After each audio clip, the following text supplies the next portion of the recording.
विद्यार्थियों, पिछले लेक्चर में अपन ने आंतरिक नियंत्रण प्रणाली के अंतर्गत जो आंतरिक नियंत्रण प्रणाली है उसमें मूल्यांकन में निहित कदमों के बारे में steps of internal control system की जानकारी प्राप्त की थी। आंतरिक नियंत्रण प्रणाली के मूल्यांकन की तकनीकों के बारे में विस्तार से चर्चा की थी और आज अपन आंतरिक निरीक्षण प्रणाली के बारे में इंटरनल चेक सिस्टम, क्योंकि आपको बताया था मैंने कि आंतरिक नियंत्रण में दो प्रकार के नियंत्रण शामिल होते हैं, लेखा नियंत्रण और प्रशासनिक नियंत्रण।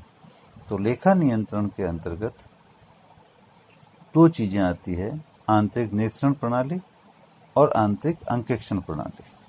तो आज अपन आंतरिक निरीक्षण प्रणाली के बारे में विस्तार से चर्चा करेंगे।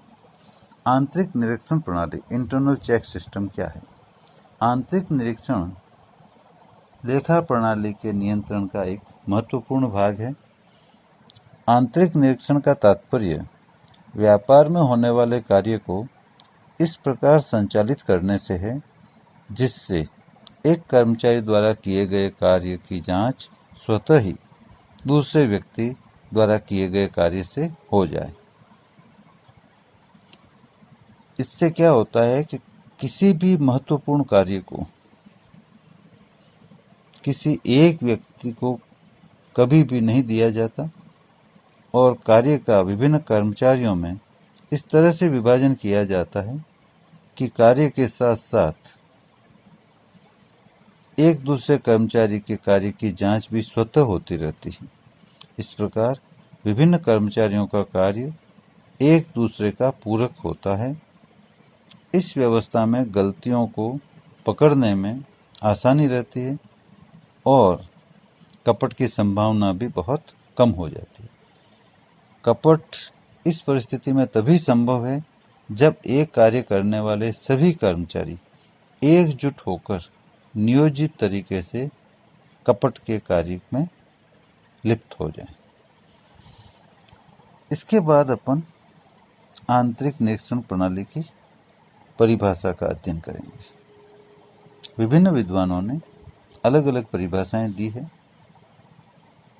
आपको जो आसान लगे कोई एक परिभाषा लेखक की याद कर लें और एक अपनी तरफ से जो अपन डिस्कस करेंगे वो भी याद कर लें। एक डिक्सी जी हैं, उन्होंने परिभाषा दी है कि आंतरिक निरीक्षण को लेखा प्रक्रिया के ऐसे प्रबंध के रूप में परिभाषित किया जा सकता है जिससे गलती और गबन स्वतः रुक जाते हैं और या पुस्तपालन के संचालन के दौरान पकड़ में आ जाते हैं। एक लेखक हैं डी पोला, उन्होंने आंतरिक निरीक्षण की परिभाषा दी है कि व्यावहारिक दृष्टिकोण से आंतरिक निरीक्षण एक निरंतर चलने वाला आंतरिक अंकेक्षण है जो कर्मचारियों द्वारा स्वयं ही किया जाता है, जिसके माध्यम से एक व्यक्ति के कार्य की स्टाफ के ही अन्य व्यक्ति द्वारा किए गए कार्य से स्वतंत्र रूप से जांच हो सकती है। अब अपन इन विद्वानों की परिभाषा के आधार पर अपनी परिभाषा दें तो अपन कह सकते हैं कि आंतरिक निरीक्षण किसी व्यवसाय के कार्यों को संचालित करने की एक ऐसी व्यवस्था है जिसमें कोई भी महत्वपूर्ण कार्य किसी एक या अकेले व्यक्ति को न देकर एक से अधिक व्यक्तियों से इस प्रकार करवाया जाता है कि प्रत्येक कर्मचारी के कार्य की जांच स्वतः ही अनिवार्य रूप से दूसरे कर्मचारी द्वारा किए गए कार्य से हो जाए। इससे बिना गुटबंदी के गबन न हो सके और यदि हो तो भी शीघ्र पकड़ में आ जाए, इस तरह का प्रयास किया जाता है। इस प्रकार इस व्यवस्था से गलतियों और कपटों की संभावनाएं कम हो जाती है। इस परिभाषा के आधार पर आंतरिक निरीक्षण प्रणाली की कुछ विशेषताएं हैं जो अपन डिस्कस करेंगे। तो आंतरिक निरीक्षण प्रणाली की कौन कौन सी विशेषताएं हो सकती है? नंबर 1, महत्वपूर्ण कार्य का विभाजन, डिवीजन ऑफ इम्पोर्टेंट वर्क। महत्वपूर्ण कार्य का विभाजन एक ऐसी विशेषता है जो आंतरिक नियंत्रण प्रणाली के अंतर्गत महत्वपूर्ण कार्य किसी अकेले कर्मचारी को नहीं करने दिया जाता, बल्कि इसका विभाजन एक से अधिक कर्मचारियों में किया जाता है और प्रत्येक कर्मचारी अपने कार्य को पूरा करता है। इसमें प्रत्येक कर्मचारी का कार्य के प्रति उत्तरदायित्व भी निर्धारित हो जाता है। दूसरी विशेषता है, एक कर्मचारी के कार्य की जांच अनिवार्य रूप से दूसरे कर्मचारी द्वारा। Compulsorily checking of one employees work by another employees. इस व्यवस्था की सफलता का यह मूल आधार है। इसमें प्रत्येक कर्मचारी के द्वारा किए गए कार्य की जांच दूसरा कर्मचारी जो अपना कार्य करता है वो जांच करते हुए अपने कार्य को आगे बढ़ाता है। यह जांच इस व्यवस्था की अनिवार्यता है। इस प्रकार कार्य की सुदृढ़ तरीके से कार्य भी सुदृढ़ तरीके से होता रहता है और विभिन्न कर्मचारियों के द्वारा कार्य की जांच भी हो जाती है। तीसरी इसकी विशेषता है, बिना दल बंदी के कपट संभव नहीं। No possibility of fraud without collusion. जैसा कि अपन पहले पढ़ चुके हैं कि आंतरिक निरीक्षण प्रणाली में बिना गुटबंदी के सारे कर्मचारी जब तक न मिल जाएं, कपट संभव नहीं होता। जब तक किसी कार्य को करने वाले सभी कर्मचारी कपट करने के लिए दलबंदी करके तैयार न हो, कपट संभव ही नहीं है, क्योंकि एक कर्मचारी के कार्य की जांच अगला कर्मचारी करता रहता है और फिर वह अपना कार्य आगे बढ़ाता है। और उसके बाद है कपट और अशुद्धियों की कम संभावना।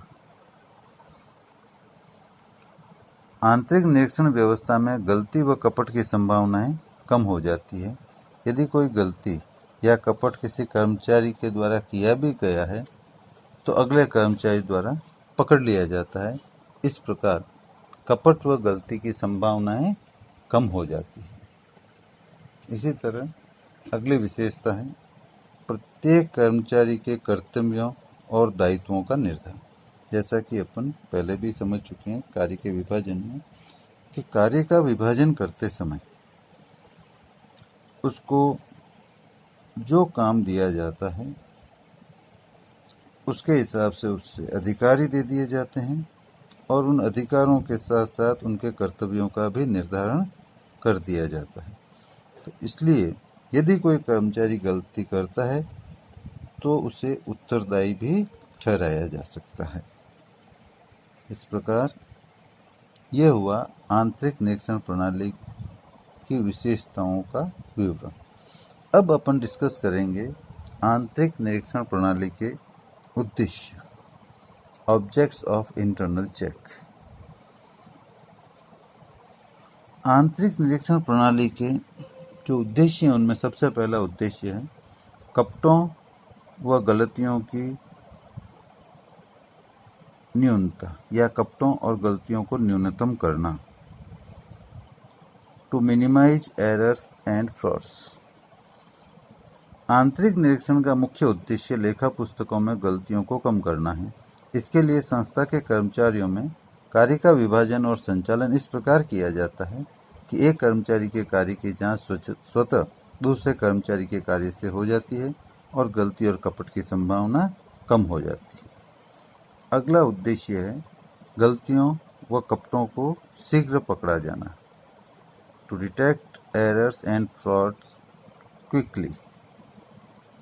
जैसा कि आप जानते हैं कि यह उद्देश्य प्रथम उद्देश्य से जुड़ा हुआ है। आंतरिक निरीक्षण व्यवस्था में गलती और कपट की संभावना कम हो जाती है, और यदि कपट और गलती हो भी जाए तो शीघ्र पकड़ी जाती है, क्योंकि प्रथम कर्मचारी द्वारा गलती व कपट होने के बाद दूसरा कर्मचारी जब उसके कार्य की जांच करेगा तो पकड़ में आ जाएगा। अतः इस व्यवस्था का उद्देश्य गलतियों और कपटों को शीघ्र पकड़ना है। तीसरा उद्देश्य आंतरिक नियंत्रण प्रणाली की कार्यकुशलता में वृद्धि, to increase the efficiency of internal control system. यदि आंतरिक निरीक्षण प्रणाली कार्यकुशल होगी तो आंतरिक नियंत्रण प्रणाली स्वतः कार्यकुशल हो जाएगी, क्योंकि internal check system internal control का ही पार्ट है। वास्तविकता यह है कि आंतरिक नियंत्रण प्रणाली की कुशलता मुख्य रूप से आंतरिक निरीक्षण की प्रभावशीलता पर ही निर्भर है। चौथा है उत्तरदायित्व निर्धारण, टू फिक्स रेस्पॉन्सिबिलिटीज। आंतरिक निरीक्षण प्रणाली का एक उद्देश्य यह भी है कि कर्मचारियों के उत्तरदायित्व का निर्धारण किया जा सके। इस व्यवस्था के अंतर्गत कर्मचारियों के कार्य का विभाजन इस प्रकार किया जाता है कि उनके कार्य में यदि कोई गलती या कपट है तो उसके लिए उन्हें आसानी से उत्तरदायी ठहराया जा सकता है। अगला उद्देश्य है कर्मचारियों की कार्य क्षमता में वृद्धि, to enhance the efficiency of employees. जैसा कि हम जानते हैं कि कर्मचारियों में उनकी निपुणता के अनुसार कार्य का विभाजन किया जाता है। उन्हें उनकी योग्यता, विशेषता के आधार पर कार्य दिया जाता है, जिससे वे कार्य को अधिक क्षमता, कुशलता से करते हैं। एक ही तरह का कार्य करते रहने से उनकी कार्य क्षमता और कार्य कुशलता में और अधिक वृद्धि हो जाती है। उसके बाद छठा उद्देश्य है अंकेक्षकों को परेशानी कम, मतलब अंकेक्षकों की परेशानी कम होती है इससे, तो टू रिड्यूस ऑडिटर्स बर्डन। आंतरिक निरीक्षण प्रणाली प्रभावी होने से लेखा पुस्तकों में गलतियों और कपटों की संभावनाएं कम हो जाती है, और अंकेक्षक परीक्षण जांच के आधार पर अंकेक्षण का कार्य पूरा कर लेता है, जिससे अंकेक्षक के समय की भी बचत होती है और गलतियां न मिलने से उसे परेशानी भी कम होती है। अगला उद्देश्य है अंतिम खातों का शीघ्र तैयार होना, to facilitate early preparation of final accounts. आंतरिक निरीक्षण प्रणाली प्रभावशाली होने से संस्था की लेखा पुस्तकें सदैव पूर्ण रहती हैं और अंकेक्षक को अंकेक्षण कार्य में भी कम समय लगता है, जिससे अंतिम खाते शीघ्र तैयार हो जाते हैं और उनका प्रकाशन किया जा सकता है। अगला है संस्था के कर्मचारियों पर नैतिक दबाव बनाने हेतु, to develop moral pressure on entities staff. किसी भी संस्था में प्रभावशाली आंतरिक निरीक्षण प्रणाली कर्मचारियों को ईमानदार होने के लिए बाध्य कर देती है, क्योंकि वे जानते हैं कि यदि कोई गलती या कपट की तो वो पकड़ में आ जाएगी। इसलिए कर्मचारियों पर नैतिक दबाव रहता है और वो छल कपट नहीं करते। और लास्ट में व्यावसायिक व्यवहारों का सही लेखा करना। जैसा कि हम जानते हैं कि जो भी बिजनेस ट्रांजैक्शन है उनका जो लेखा किया जाता है, तो यह सिस्टम अपनाने से एक व्यक्ति के कार्य की जांच दूसरे व्यक्ति के कार्य से ऑटोमेटिक होती है, तो ऐसी दशा में उनमें गलती होने की संभावना कम रहती है, लेखा सही होता है। इसके बाद अपन डिस्कस करेंगे कि एक आदर्श आंतरिक निरीक्षण प्रणाली में कौन कौन सी विशेषताएं होनी चाहिए। एक तो परिभाषा के आधार पर कि क्या विशेषता एक आदर्श आंतरिक निरीक्षण प्रणाली होती है, उसमें कौन कौन सी विशेषताएं होनी चाहिए, मतलब कैरेक्टरिस्टिक्स या essential features of N efficient internal control system. तो इसमें अपन ने विशेषताओं को 4 भागों में बांटा है। कुछ विशेषताएं ऐसी है जो कर्मचारियों से संबंधित होती है, कुछ लेखांकन से संबंधित होती है, कुछ रोकड़ से संबंधित होती है और कुछ अन्य विशेषताएं हैं। इनको अपन अगले लेक्चर में डिस्कस करेंगे।